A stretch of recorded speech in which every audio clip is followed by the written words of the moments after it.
Greetings, beautiful people. So real quickly, I mean, look at how the illusion here works. So you have basically where I talked about money can change you, right? Money basically is the same thing as another illusion.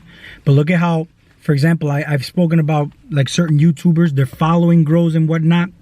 They utilize that tool to make them feel confident. If they're going, you know, let's say against somebody else that's trying to debate them or whatnot, they'll use that following to help them feel more comfortable and stuff like that. The same way money does. You get what I'm saying? But these followers that they have are basically just that, followers, subscribers. You know, we just, you know, unfortunately have to use those, you know, words to describe it, because that's what it's literally called. Subscribe to your channel, or, you know, if you have like social media, then you have, you know, the followers. That's why I'm following this person. That's what it literally says, follow and following. But you don't have to have your mindset in the fact that you're following anybody if you're aware of it, and you're subscribed to somebody, because that means you're under their script. You get what I'm saying? This is why I say, when you're watching these videos, okay, like I talked about in my previous video, the synchronicities that come up artificially and whatnot, certain thoughts that you may have and you're in question about, and then these things pop up for you to see, and then all of a sudden you look at it as a synchronicity. So the fact that you say, oh shit, I was just thinking of that and this video popped up, immediately you're quick to jump on that bandwagon because you thought it was a synchronicity. When in actuality, question it. It could be that your thought was hijacked, and then that video popped up for you to see it so that you can follow that script, which necessarily may not be the script for you. You get what I'm saying? So this is why it's important to use discernment and intuition, and literally just sit back and really meditate on what it is that is you and not you, and what it is that you need and not need, and what it is that you want. And when you're shown what you want, to know what it is that you really do want and be aware of it. Because I'm seeing that synchronicities sometimes may not be the ones for you. Okay? And this is just something that you question. I can't tell you what is and what isn't. Only you know that. Again, the mirror effect. You ask yourself, what am I? What I got was what I am. And I only can answer that question. Meaning somebody might say, well, what does that answer mean? I only know what that answer means. What I am. How do you see yourself? You see yourself as a winner. You build your character here in this room. See, we're here. We use the ego. You build your character. And if you can't visualize yourself doing it, what I have done, again, I mentioned it in my previous videos, when I was younger, I used to watch myself playing hockey and being such a fucking a power player that I was actually physically playing good, but it was also trickling down from everything else that I wanted, such as my career, being a manager, gaining more money. All these things started to trickle in because I was seeing myself as a winner in one scenario.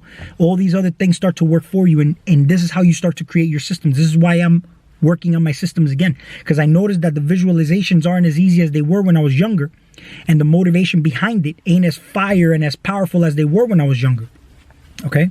Because you start to put all these other, you know, priorities into your creation, such as your children and stuff like that. But at the end of the day, if you're not really prioritizing yourself, you're passing down shit to your children that's not going to be favorable for them. All right? So when it comes down to building your character, you could pick your favorite character, let's say a movie or toys, all right? Embody that character and make a movie in your mind and just do it. Or draw. You'd be surprised when you draw how much of... You'd be surprised what comes out. And matter of fact, I'm going to talk about the altar part, because somebody asked me about, you know, how do you make an altar? See, these are things that nobody can answer for you. You should be literally, like I mentioned this, and this is actually pretty important. And I'm going to show you the video, because I'm going to print out my pictures about the clouds that I saw when I was on the airplane and stuff like that, because I think they're beautiful. And I want to share that with you. But I also, as far as the altar part, all right, just do it.